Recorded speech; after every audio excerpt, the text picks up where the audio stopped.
Hello friends, नमस्ते। Myself doctor Amit Gupta, Aastha homeopathic clinic, Satrik road, Chinhat से मैं आप सभी का अपने YouTube channel doctor Amit Gupta homeopathic treatment पर बहुत बहुत स्वागत करता हूं। कल की क्लास में आप सभी को हमने रेड ब्लड सेल्स यानी कि जो है एरिथ्रोसाइट्स आरबीसी के बारे में डिस्कस किया था। इसी क्रम में आज आप सभी को डब्ल्यूबीसी के बारे में बताने जा रहे हैं। देखिए, डब्ल्यूबीसी के बारे में बताने से पहले हम आपको बता दें कि ये अनियमित आकार की इरेगुलर शेप सेल्स होती हैं और ये न्यूक्लियस युक्त होती हैं। अगर नॉर्मल डब्ल्यूबीसी की काउंट देखा जाए तो 5000 से लेकर 11000 पर क्यूबिक एमएम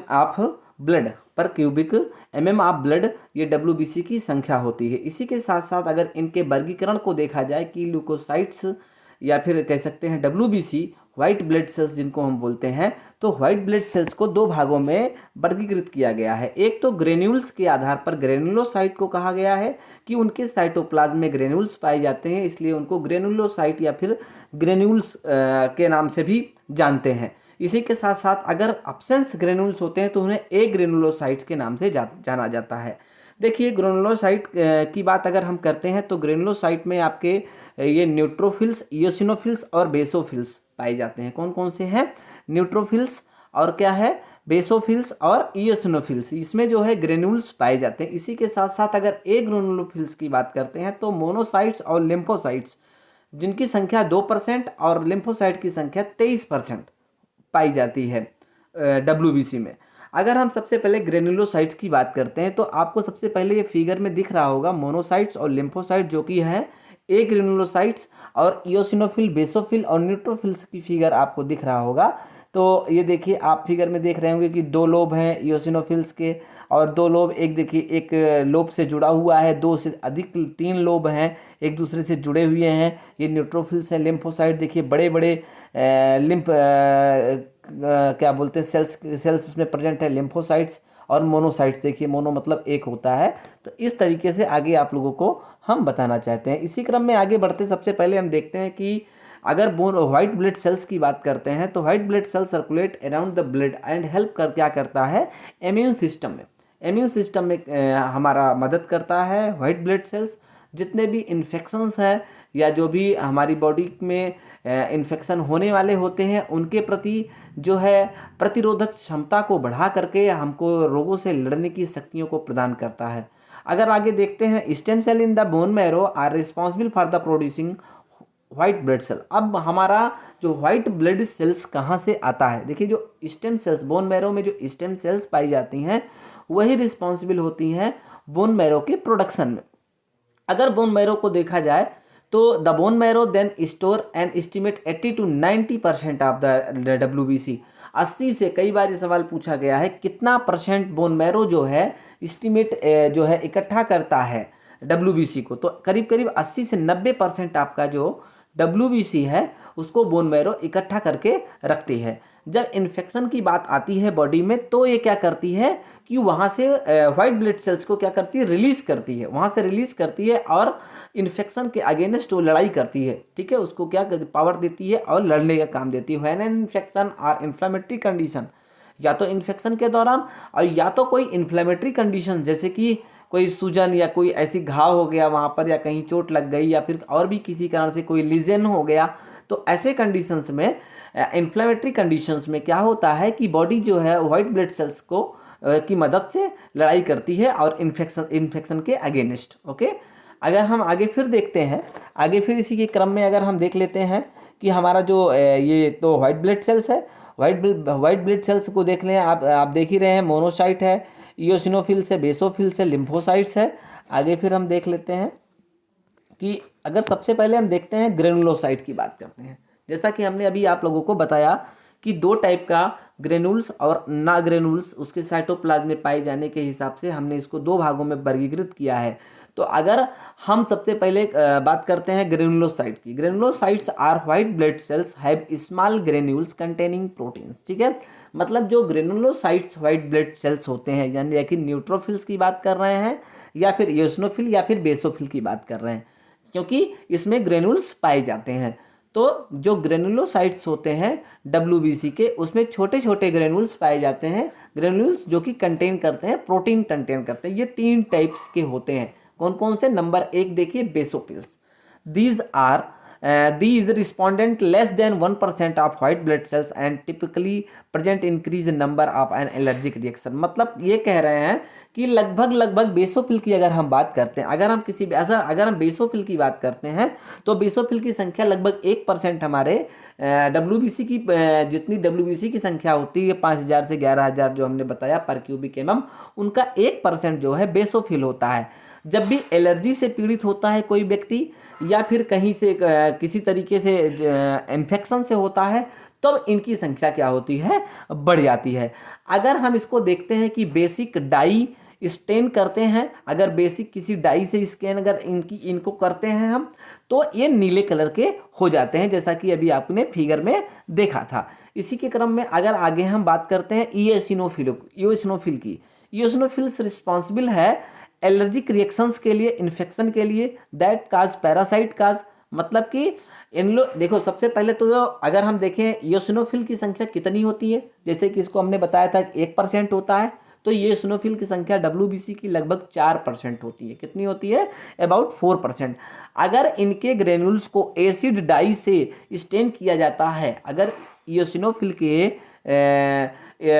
क्या बोलते हैं, इसको स्टेनिंग दी जाती है, इसको स्टेनिंग दी जाती है, डाई से स्टेन करते हैं, तो ये कितने कौन से कलर के हो जाते हैं? ये गहरे लाल कलर के दिखाई पड़ते हैं।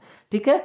एंटीजन एंटीबॉडी रिएक्शन के फलस्वरूप उत्पन्न जो उत्पाद होते हैं इसको नष्ट कर देते हैं। तो these are respondent to the infection that parasite काज।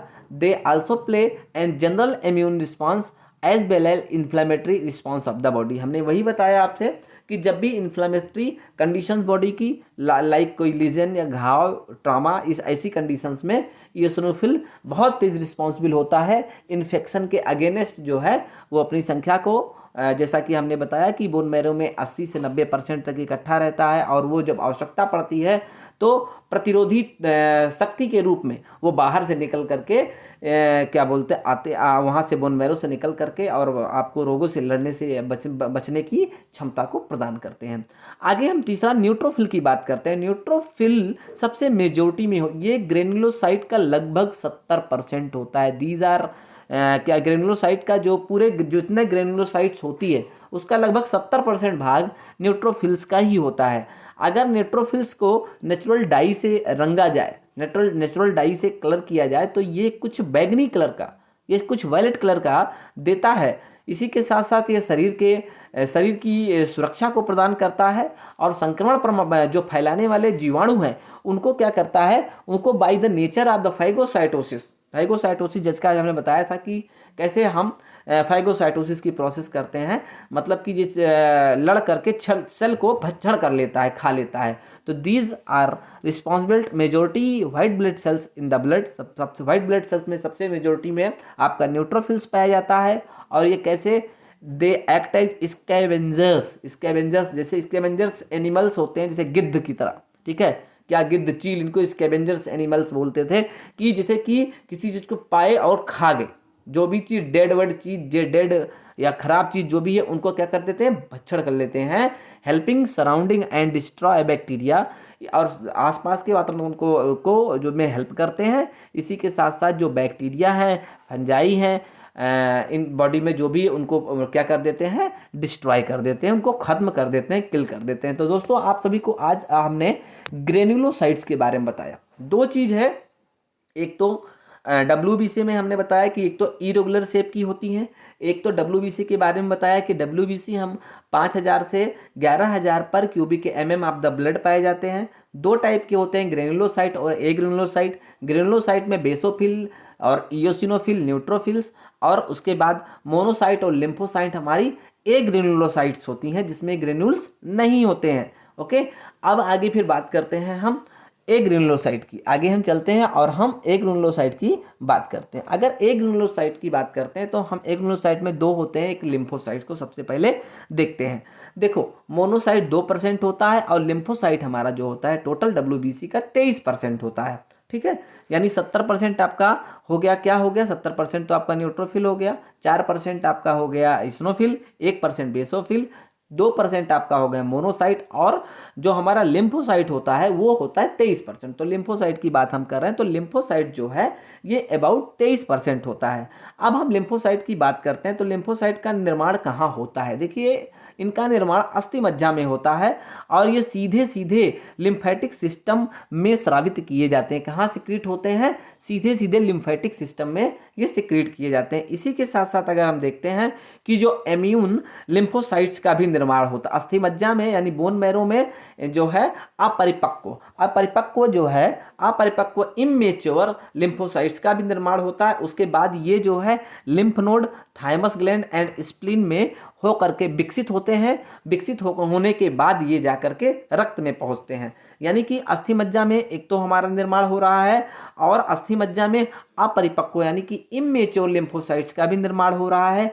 ये कहाँ मेच्योर होते हैं? लिम्फ नोड्स में, थाइमस ग्लैंड में और स्प्लीन में मेच्योर होते हैं। उसके बाद ये कहाँ पहुँचते हैं? ब्लड में पहुँचते हैं। अगर देखा जाए तो लिम्फोसाइट्स की अगर बात करते हैं तो B cell, T cells responsible होती हैं। बी सेल्स और टी सेल्स, बी सेल्स क्या है? बी सेल्स को बोलते हैं बी लिम्फोसाइट्स।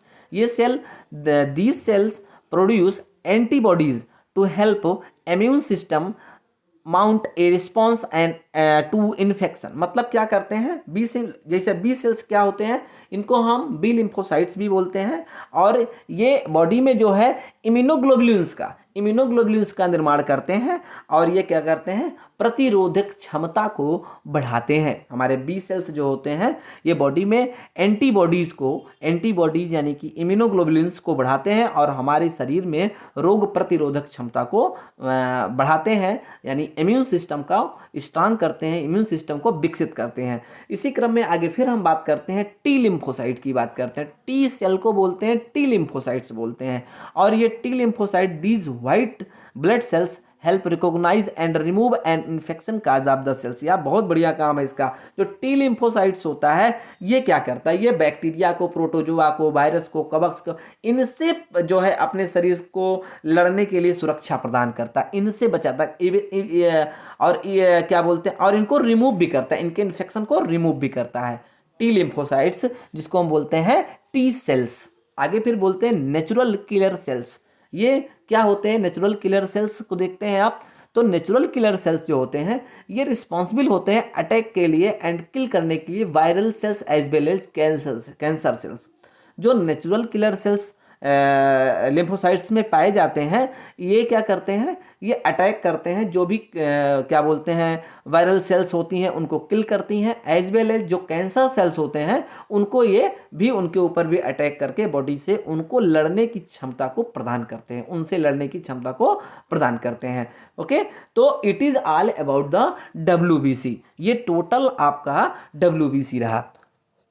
आगे फिर हम बात करते हैं, देखिए अब मोनोसाइट की बात करते हैं, क्योंकि मोनोसाइट बचा हुआ है, तो मोनोसाइट की दोस्तों बात करते हैं। तो मोनोसाइट क्या होता है? हमने बताया कि 2% होता है, 2%, 2 से 8% इसमें वेरी कर दिया है, लेकिन 2% ही देखा जाता है कि मोनोसाइट जो white blood that make up around 2% 2 to 8% of the total white blood count in the body. These are present when the body fight or chronic infection. जब कोई क्रोनिक बीमारी होती है, कोई मतलब पुरानी बीमारी या पुराना इन्फेक्शन होता है, तब ये ज़्यादा जो है लड़ने के लिए ये रिस्पॉन्सिबल होते हैं। अगर देखा जाए तब ये क्या करते हैं? टारगेट ऑर्गन पर पहुंचते हैं और डिस्ट्रॉय करते हैं उस सेल को, और काज करते हैं दैट काज इन्फेक्शंस। ओके, फिर क्या हो गया? नॉर्मल रेंज की बात अभी हमने बताया, तो नॉर्मल रेंज हमने बता दिया था। अगर एक आर्टिकल को देखा जाए, एक अमेरिकन फैमिली की फिजिशियन का आर्टिकल्स है, उसके अकॉर्डिंग जो है कितना होता है, तो हमने 4,000 से 5,000 से 11,000 पर cubic mm of the blood बताया था नॉर्मल। एडल्ट को हमने, एडल्ट में जो हमने बताया था ये हमने 4,000 से 5,000 के बीच में बताया था। और इसी के साथ साथ अगर देखा जाए न्यू बॉर्न जो इन्फेंट होगा उसमें 13,000 से लेकर के 38,000 तक ये काउंट मिल जाएगी। और इसी के साथ साथ आप अगर देखेंगे कि 2 वीक से ओल्ड इन्फेंट होगा उसमें कितना पाएगा? ये 5,000 से लेकर 20,000 इसका ये सेल काउंट होगा। अगर नॉर्मल एक प्रेग्नेंट वोमेन की बात करते हैं, जो 3rd ट्राइमेस्टर की बात करते हैं, normal range of the pregnant women in 3rd trimester, तो यहाँ पर आपको 5800 से लेकर 13,200 पर cubic mm of millimetre blood, ये आपका जो है काउंट WBC का है। अगर नॉर्मल काउंट देखते हैं तो 4,000, 4,500 या 5,000 से 11,000 पर क्यूबिक mm ऑफ ब्लड। इसके बाद अगर न्यूबॉर्न में देखते हैं तो 13,000 से 38,000 पर cubic mm of the blood. इसी के साथ अगर 2 वीक का ओल्ड इन्फेंट की बात करते हैं कि 2 वीक का जो बच्चा इन्फेंट है, शिशु वो भी हुआ है, 2 सप्ताह का हुआ है, 14-15 दिन का हुआ है, 20 दिन का हुआ है, तो उसमें आप देखेंगे तो 5,000 से 20,000 पर cubic mm of the blood देखने को मिलेगा। लेकिन अगर प्रेगनेंसी की बात करते हैं, जो प्रेग्नेंट लेडी है उसके तीसरे ट्राइमेस्टर, फर्स्ट सेकंड, हर 9 मंथ को फर्स्ट और सेकंड एंड थर्ड ट्राइमेस्टर, बहुत अच्छे तरीके से मैं प्रेगनेंसी को भी डिस्कस करूंगा, आप सभी के सामने वीडियो लाऊंगा। तो प्रेगनेंसी को 3 ट्राइमेस्टर में बांटा गया, फर्स्ट ट्राइमेस्टर 3 महीने का, दूसरा ट्राइमेस्टर 3 महीने का और तीसरा ट्राइमेस्टर 3 महीने का। तो इसी तरीके से थर्ड ट्राइमेस्टर की बात करते हैं, जब 6 महीने के बाद 7वें 8वें 9वें महीने की बात करते हैं तो 5800 से लेकर 13,200 ये काउंट आपको देखने को मिल जाता है। इसी के साथ साथ दोस्तों अगर आगे हम देखते हैं तो नॉर्मल रेंज हमने देख लिया, तो हाई व्हाइट ब्लड काउंट। अब हाई व्हाइट ब्लड काउंट कब होता है, अगर व्हाइट ब्लड काउंट हाई कब हो जाता है? देखिए, if a person body producing more blood cells then should be doctors called leukocytosis. अगर WBC की संख्या बॉडी में ज़्यादा हो जाती है तो ऐसे कंडीशंस को बोलते हैं ल्यूकोसाइटोसिस। एक टर्म है, बार बार आएगा आप लोगों को, कभी कभी आपके पेपर में भी शॉर्ट नोट में पूछा सकता है, व्हाट इज ल्यूकोसाइटोसिस। तो increase the number of the WBC is known as leukocytosis. यहाँ लिखिए, a high blood cells count में इंडिकेट फॉलोइंग मेडिकल कंडीशन। कुछ कंडीशंस और भी इसके कारण से, अब ये जो WBC की संख्या बढ़ जाती है, इसके कारण से क्या हो जाता है, एलर्जिक रिस्पॉन्स। एलर्जिक यानी कि बार बार आपको एलर्जी हो जा रही है किसी भी चीज़ से, छींकना, खांसी आना, थोड़ा सी चीज़, कोई भी हल्की सी ठंडी चीज़ ले लिए तो आपको खांसी आने लगी, छींक आने लगी, कोल्ड, ये ड्यू टू अस्थमा, जैसे कि अस्थमा की तरह कुछ आपको महसूस होने लगेगा। इसी के साथ साथ हम आगे देखते हैं कि अस्थमेटिकली अटैक। इसी के साथ हम देखते हैं कि दोज दैट में cause cell die such as burn या फिर हीट, हार्ट अटैक या फिर ट्रॉमा। अगर ऐसे कंडीशन में भी आपको देखने को मिलता है कि हाई ब्लड काउंट इसका WBC का बढ़ जाता है, कब बर्न की जलन की कंडीशन में, हार्ट अटैक के कंडीशन में, या फिर कोई ट्रामा या घाव इंजरी हो जाए। इसके साथ साथ कुछ इन्फ्लामेटरी कंडीशंस में, जैसे रोमेटाइड अर्थराइटिस। RA एक इनक्योरेबल डिजीज़ है जिसको बोलते हैं रोमेटाइड अर्थराइटिस, जेनेटिक डिजीज़ है। ऐसी कंडीशन में WBC की संख्या आपको बढ़ी हुई मिलती ही है। इसके बाद IBS के कंडीशन में इन्फ्लामेटरी बाउल डिजीज़, वेसिकुलाइटिस, ठीक है। इसी के साथ साथ इन्फेक्शन जब भी हो जाए किसी बैक्टीरिया से, वायरस से, फंजाई से, पैरासाइट से, तो आपको ऐसी चीज़ें या WBC की संख्या हाई देखने को मिल जाता है, ठीक है। आगे फिर हम बात करते हैं लो ब्लड काउंट कब हो, लो WBC की काउंट कब हो जाती है। लो WBC मतलब कि जो हमारा WBC की संख्या कम कब हो जाती है। अब देखते हैं, if A person body producing like fever, ठीक है, fever white cells should be called doctors leucopenia. अगर ये WBC की संख्या डिक्रीज हो जाती है, ठीक है, तो हम क्या बोलते थे, ल्यूको, वहाँ साइटोसिस बोल दिए और यहाँ हम बोलते हैं ल्यूकोपीनिया। एक कंडीशन जहाँ पर हम WBC की संख्या कम हो जा रही है, डिक्रीज हो जा रही, वहाँ पर हम क्या बोलते हैं, ल्यूकोपीनिया। तो इसे ऐसे कंडीशंस में कब कब हो सकता है, जैसे कि एक आपको बता दें कि HIV की कंडीशंस की बात करते हैं, तब हमारा WBC की संख्या कम हो जाती है, इम्यून सिस्टम हमारा वीक हो जाता है। अगर बोन मैरो हमारा डैमेज हो गया है तब हो जाता है। कीमोथेरेपी, जब भी हम कैंसर्स में या किसी में कीमोथेरेपी कराते हैं, रेडिएशन थेरेपी कराते हैं, या फिर कोई एक्सपोजर हो गया है हमें टॉक्सिन से, कोई ऐसा जहरीला पदार्थ का एक्सपोजर हो गया है। इसी के साथ साथ हम बोन मैरो डिसऑर्डर्स में भी, ल्यूकीमिया यानी कि ब्लड कैंसर की बात करते हैं, यानी ब्लड कैंसर की बात कर, ल्यूकीमिया को ब्लड कैंसर बोलते हैं, तो ब्लड कैंसर जैसी कंडीशन में भी, लिम्फोमा में भी, सेप्सिस, अगर कोई सेप्सिस हो गया है, किसी सीवियर टाइप का इन्फेक्शन हो गया, या फिर विटामिन B12 की डिफिशियंसी हो जाती है, तो भी WBC की संख्या जो है वो गिर जाती है या फिर WBC की संख्या कम हो जाती है। इसी के साथ साथ अगर हम देखते हैं कि व्हाइट ब्लड सेल टेस्ट, तो during physical examination a doctor can perform white blood cells using blood test RWBC test rule out following conditions, जैसे कि क्या क्या टेस्ट फॉर द एलर्जी करवा सकता है, test for infection, test for leukemia. ये सारे टेस्ट आप जो है अगर जो है WBC अगर आप कुछ इन्फेक्शन या कुछ एलर्जिक कंडीशन से सफ़र कर रहे हैं तो डॉक्टर डिफरेंट डिफरेंट एलर्जी के लिए टेस्ट करवा सकता है, टेस्ट फॉर इन्फेक्शन के लिए करवा सकता है, ल्यूकेमिया के लिए भी करा सकता है, मॉनिटरिंग जनरल मॉनिटरिंग के लिए भी करा सकता है, ट्रीटमेंट या फिर क्या monitor effectiveness some treatment such as bone marrow transplantation भी करवा सकता है। तो ये आज आप सभी ने व्हाइट ब्लड सेल्स को देखा। आशा करते हैं आप सभी को व्हाइट ब्लड सेल्स अच्छे से समझ में आ गया होगा। इफ़ अगर कोई दिक्कत होगी बिल्कुल कमेंट के माध्यम से बताइएगा, हम बिल्कुल आप लोग को चाहे व्हाट्सअप के माध्यम से चाहे टेलीफोनिक के माध्यम से आप लोग को समझाने का बिल्कुल प्रयास करेंगे। आशा करते हैं आप लोग 2-3 बार वीडियो जरूर देखिएगा, आपको पूरा WBC व्हाइट ब्लड सेल्स पूरा अच्छे समझ में आ जाएगा। हम ज़्यादा लंबा वीडियो इसलिए नहीं बनाते हैं क्योंकि आप लोग उसको देखें भी, आप लोग को समझ में भी आए। हमारा उद्देश्य सिर्फ है कि आप लोगों को बेहतर शिक्षा, बेहतर ज्ञान, बेहतरीन तरीके से आप लोगों को हम पहुंचाएं। बहुत बहुत धन्यवाद। हमारा चैनल आप लोग ज़रूर सब्सक्राइब करिएगा, हमारे चैनल को लाइक करिएगा, शेयर करिएगा, कमेंट करिएगा। बहुत बहुत धन्यवाद, बहुत बहुत आभार। थैंक यू दोस्तों, थैंक यू, बहुत बहुत धन्यवाद।